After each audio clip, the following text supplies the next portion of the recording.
जी अस्सलाम वालेकुम दोस्तों आपको जैसा कि आपको पता है कि तुर्की जो है एक बहुत बड़ा टूरिस्ट डेस्टिनेशन बन चुका है और उसके अलावा एक बहुत बड़ा बिजनेस हब बन चुका है। वहाँ से पूरी दुनिया में को एक्सपोर्ट होता है और तुर्की जो कंपनीज हैं, जो फैक्ट्रीज हैं, वो बहुत अच्छा सामान जो है वो तैयार करती हैं स्पेशल टेक्सटाइल में, और पूरी दुनिया में तुर्की की जो प्रोडक्ट्स हैं वो बहुत ज़्यादा एक्सपोर्ट होती हैं। तो मैं आने वाले दिनों में तुर्की जाने लगा हूँ। तो जाने का मकसद यही है, एक तो थोड़ा सा रिलैक्स हो जाएगा, थोड़ा सी हॉलीडे गुजर जाएंगी, और उसके अलावा जो दूसरा पर्पज़ है वो है बिज़नेस का, कि शायद वहाँ से कोई मुझे ऐसी अच्छी आइटम मिल जाए जिसको मैं जर्मनी में या यूरोप में जो है वो उसकी मार्केटिंग कर सकूँ और उसको सेल कर सकूँ स्पेशल जो है ईबे पर और अमेज़ोन पर। तो अभी मैं आपको ये बताता हूँ कि जब मैं वीज़ा लेने लगा, तुर्की का ई वीज़ा लेने लगा, तो उसमें मुझे थोड़ी सी परेशानी हुई, और परेशानी का क्या हल है वो भी मैं आपको बताऊंगा और क्या परेशानी हुई।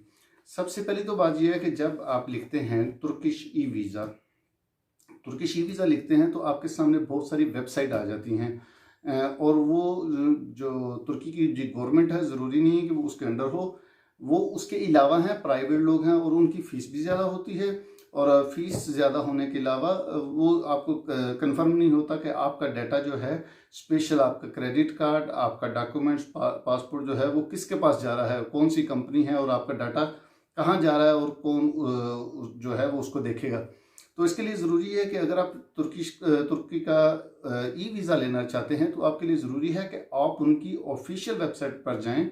एक तो उसकी कॉस्ट कम होगी, मेरे गालबन 54 यूरो या 62 यूरो लगे, अब मुझे कंफर्म नहीं है, तो लेकिन ये इतने 54 या 62 यूरो मेरे लगे थे, तो मुझे जो है वो तुर्की का ई वीज़ा मिल गया।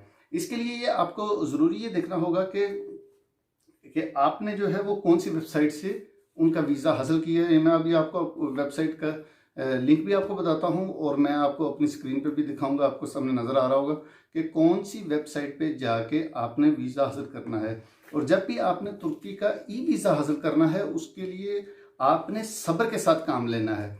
यानी बहुत दफ़ा होगा कि आप ये वेबसाइट लिखेंगे और आपके सामने ये शो नहीं होगी, बल्कि और की वेबसाइट जो है, दूसरे कंपनीज की जो प्राइवेट कंपनी, उनकी वेबसाइट आपके सामने आना शुरू हो जाएगी, या जो है इसमें जो एरर आएगा वो 4.4 का आएगा कि ये page I could not found.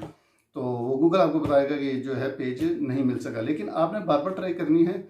जब आप 3 दफ़ा, 4 दफ़ा, 5 दफ़ा ट्राई करेंगे तो आपके पास जो तुर्किश गवर्नमेंट की ऑफिशियल वेबसाइट है वो आ जाएगी, और वो उसके लिए उससे वहाँ पर आप जाके वीज़ा हासिल कर सकते हैं, और उसके लिए आप थोड़े मुतमिन होंगे कि वाकई जो है मैंने सही वेबसाइट से वीज़ा हासिल किया और मेरा डाटा जो है सेव है। जैसा कि आप में से बहुत से दोस्तों को पता होगा कि तुर्किश का जो ई वीज़ा लेने का तरीकाकार है वो ये है कि आपके पास यूरोप यानी शेंजन स्टेट्स का किसी एक मुल्क का वीज़ा होना चाहिए, वीज़ा हो, या आपके पास रेजिडेंस परमिट हो, उसके अलावा आपके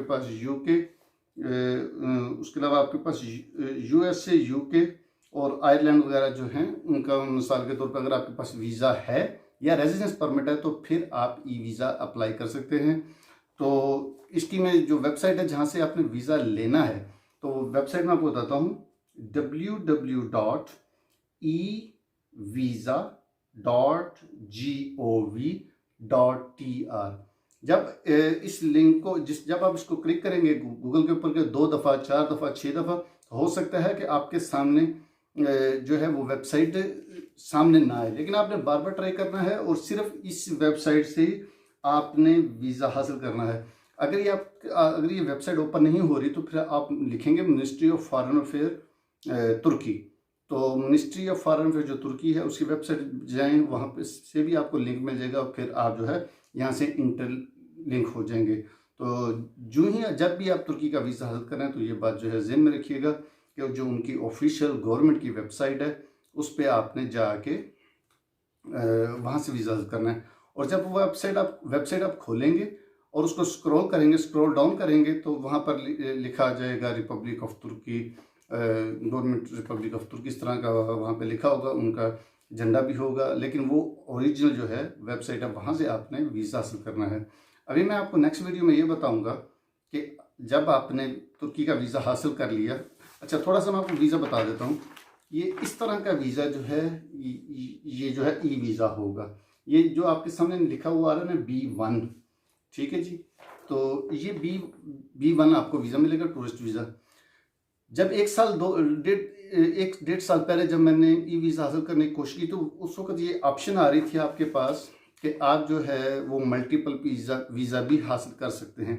लेकिन अभी जब मैं वीज़ा निकालने लगा तो मेरे पास कोई ऐसी ऑप्शन नहीं है, बल्कि मुझे सिंगल एंट्री मिली है। और ये जो ई वीज़ा है आपका, ये 6 महीने तक वैलिड होता है और उसमें आप 30 दिन रह सकते हैं। तो वीज़ा भी मैंने आपको दिखा दिया, इस तरह का वीज़ा नज़र आता है और 6 महीने के लिए वैलिड होता है।